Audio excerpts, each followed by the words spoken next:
It was a dark and stormy night, and John was driving home after a long day of work. The rain was coming down in sheets, and he could barely see the road ahead of him.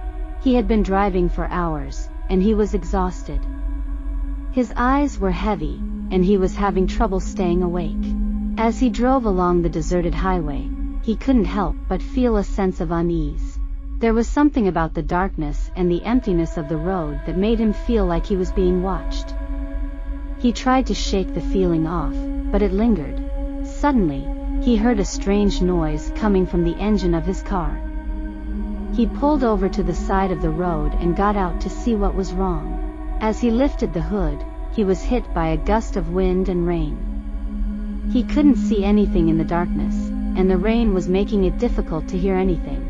As he stood there, trying to figure out what was wrong with his car, he heard a faint whisper. He turned around to see who was speaking, but there was no one there. He was alone on the dark highway, with nothing but the sound of the rain and the whispering in his ears. He tried to ignore the whispering and focus on his car, but he couldn't shake the feeling that he was being watched. He started to feel paranoid, like someone was out there in the darkness, waiting for him. He got back in his car and started driving again, determined to get home as quickly as possible. But as he drove, the whispering grew louder, and he started to hear other strange noises. He heard footsteps outside his car, but when he looked out the window, he saw nothing but the darkness and the rain.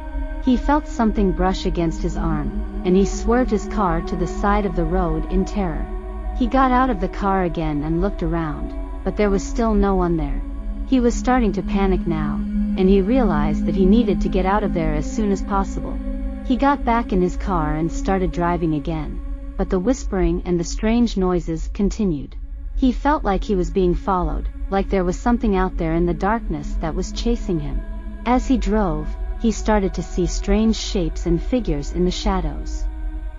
He saw a dark figure standing on the side of the road, watching him as he drove past. He saw a pair of glowing eyes in the darkness, and he heard a growling sound that made his blood run cold.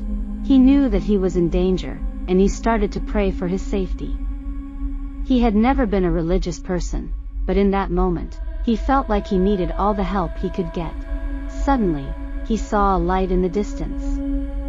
It was the lights of a gas station, and he knew that he had to get there as quickly as possible. He pressed down on the accelerator, and his car surged forward. As he got closer to the gas station, he felt a sense of relief wash over him. He knew that he was safe now, that he had escaped whatever was out there in the darkness. But as he pulled into the gas station, he saw something that made his heart sink. There was a dark figure standing in the shadows, watching him as he parked his car. It was the same figure he had seen on the side of the road, the one that had been following him all night. He didn't know what to do. He was trapped, with no way out. He could hear the whispering again, and he knew that he was in grave danger. He got out of his car and started to walk towards the gas station, hoping that he could find help. But as he got closer, he saw that the figure was getting closer too. It was moving towards him, step by step, and he knew that he had to run. He sprinted towards the gas station, his heart pounding in his chest. He could hear the figure getting closer, and he knew that he was running out of time. He reached the door of the gas station and pushed it open, hoping that he had made it in time. But as he stepped inside, he saw something that made his blood run cold. The figure was inside the gas station too, standing in the shadows and watching him with its glowing eyes. He realized then that he was trapped, with no way out. The figure was closing in on him, and he knew that he was about to be attacked. He closed his eyes and braced himself for the worst, but the attack never came. When he opened his eyes again, the figure was gone. He was alone in the gas station, with nothing but the sound of the rain and the whispering in his ears. He knew then that he had escaped something terrible, something that he would never forget for as long as he lived. He got back in his car and drove away from the gas station, determined never to drive at night again. It was a warm summer night, and Kate was driving home from a party in the countryside. The moon was full and bright, and the stars shone like diamonds in the sky. She had the radio on, and she was singing along to her favorite song, feeling happy and carefree. As she drove along the winding country road, she saw a figure in the distance. It was a man, standing by the side of the road with his thumb out. Kate had always been taught to never pick up strangers, but she felt sorry for the man and decided to stop. The man got into the car, and Kate introduced herself. He was a tall, thin man with long, greasy hair and a scruffy beard. He seemed friendly enough, but there was something about him that made her feel uneasy. As they drove along, the man started to ask her questions. He asked her where she was going, where she had been, and if she was alone. Kate felt like she was being interrogated, and she started to regret picking up the stranger. She tried to change the subject, but the man kept asking her questions. He seemed to know a lot about her, even though they had just met. She felt like he was invading her privacy, and she wanted to get rid of him as soon as possible. As they drove along, the man started to act strangely. He started to mutter to himself, and he kept looking over his shoulder as if he was being followed. Kate felt like she was in danger, but she didn't know what to do. Suddenly, the man grabbed the wheel of the car and jerked it to the side. Kate screamed as the car swerved off the road and into a ditch. She hit her head on the steering wheel and felt a sharp pain in her side. The man got out of the car and started to run away. Kate tried to follow him, but the pain in her side was too much. She knew she needed help, and fast. She tried to start the car, but it wouldn't budge. As she sat there in the dark, she heard strange noises coming from the woods. It sounded like someone was following her. She was scared out of her mind, and she knew that she needed to get out of there. She got out of the car and started to walk down the road, hoping to find help. She stumbled along, her head spinning and her side throbbing with pain. She heard footsteps behind her, and she knew that she was being followed. She turned around, but she saw nothing but the darkness and the trees. She tried to walk faster, but the pain in her side slowed her down. She felt like she was being chased, like someone was out there in the darkness, waiting to grab her. She saw a light in the distance, and she knew that she had to get there as quickly as possible. She ran towards the light, her heart pounding in her chest. She could hear the footsteps getting closer, and she knew that she was running out of time. As she got closer to the light, she saw that it was a small cabin in the woods. She ran towards it, hoping that someone was inside who could help her. She knocked on the door, but there was no answer. She tried to open the door, but it was locked. She heard the footsteps getting closer, and she knew that she was in trouble. She looked around for something she could use to defend herself, and she saw a large rock by the side of the cabin. She picked it up and waited for the footsteps to get closer. As the footsteps approached, Kate braced herself for the worst. But when the figure emerged from the darkness, she realized that it was not the man who had attacked her earlier. It was an elderly man with a kind face, holding a lantern. The man asked her what was wrong, and Kate told him about the man who had attacked her and about the car accident. The man offered to take her to the hospital, and Kate gratefully accepted. They got into the man's car and drove to the hospital. Kate was treated for her injuries, and the police were called to investigate the incident. The man who had attacked her was eventually caught and brought to justice. Kate was traumatized by the incident, but she knew that she was lucky to be alive. She never forgot the terror she felt that night, driving alone on a dark country road. From that day on, she always made sure to be careful when driving at night, and she never picked up strangers again. It was a dark and stormy night.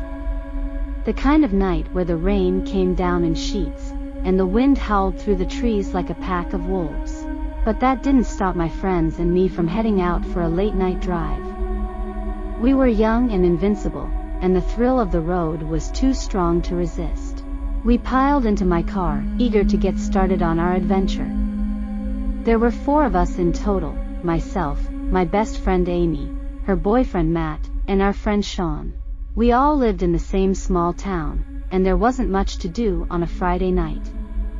So we decided to hit the open road and see where it would take us. The rain was coming down hard, but I was a confident driver. I had driven in bad weather before, and I wasn't about to let a little rain and wind stop us from having a good time. The car was warm and cozy, and we had the radio cranked up loud. Everything was going great, until we hit a stretch of road that I didn't recognize. It was a narrow, winding road that cut through dense forest. The trees were so thick that they seemed to loom over us, like giant sentinels guarding the way. The rain was still pouring down, making it hard to see more than a few feet ahead. But I pressed on, following the winding road as it snaked through the forest. As we drove deeper into the woods, I began to feel uneasy. It was like the trees were closing in on us, suffocating us with their dark and twisted branches. And then, out of nowhere, something darted across the road. It was too quick for me to see what it was, but I slammed on the brakes anyway. The car skidded to a stop, and we all sat there in stunned silence. What the hell was that? Amy asked, her voice shaking. I don't know, I replied. Maybe it was just a deer or something. But deep down, I knew it wasn't a deer. There was something about the way it moved, too quick, too deliberate, that made me think it was something else entirely. Something sinister. We started moving again, but the atmosphere in the car had changed. We were all on edge, peering out into the darkness, searching for any sign of danger. And then we saw it, a figure standing on the side of the road. It was a man, or at least it looked like a man. He was dressed in ragged clothes, and his face was obscured by a hood. But even from a distance, I could tell that there was something off about him. Something that made my skin crawl. As we drove past him, he turned and looked directly at us. His eyes were glowing red, and his face twisted into a snarl. And then he vanished into the darkness. What the hell was that? Sean shouted, his voice trembling with fear. I don't know, I said, my hands gripping the steering wheel so tightly that my knuckles turned white. But we need to get out of here. Now. I hit the gas and sped down the road, desperate to put as much distance between us and that mysterious figure as possible. But it was too late. The road had become a maze, twisting and turning in impossible ways. It was like the forest itself was conspiring against us, leading us deeper and deeper into its twisted heart. And then, out of nowhere, the car hit a pothole. It was a jarring impact, and I lost control of the vehicle. The car swerved off the road, crashing into a ditch.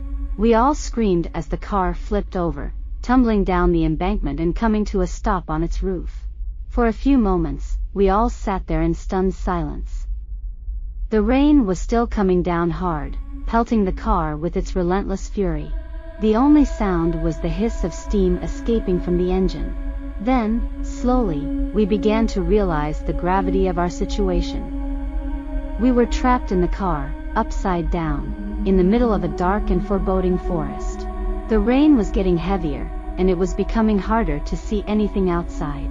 We tried to call for help, but there was no signal. We were completely cut off from the rest of the world. And then, we heard a sound outside the car, a scratching, tapping sound. At first, we tried to convince ourselves that it was just the rain or the wind. But then we saw something moving outside the car. It was a shadowy figure, hunched over and shuffling towards us. We screamed and banged on the windows, but it was no use. The figure seemed to be getting closer, moving with an eerie, almost supernatural speed. And then, just as it was about to reach us, it vanished into the darkness. We were all shaking with fear now, huddled together in the cramped space of the overturned car. We tried to think of a way out, but everything seemed hopeless. And then, just when we thought all was lost, we heard the sound of approaching headlights. It was a rescue team, sent out to look for us when we didn't return home. They managed to pry open the car and get us out, rushing us to the hospital for treatment. In the end, we all survived. But the memory of that terrifying night stayed with us forever. We never spoke of it again, but every time we drove at night, we could feel the fear creeping up on us once more. The forest had claimed us that night, and we were lucky to have made it out alive.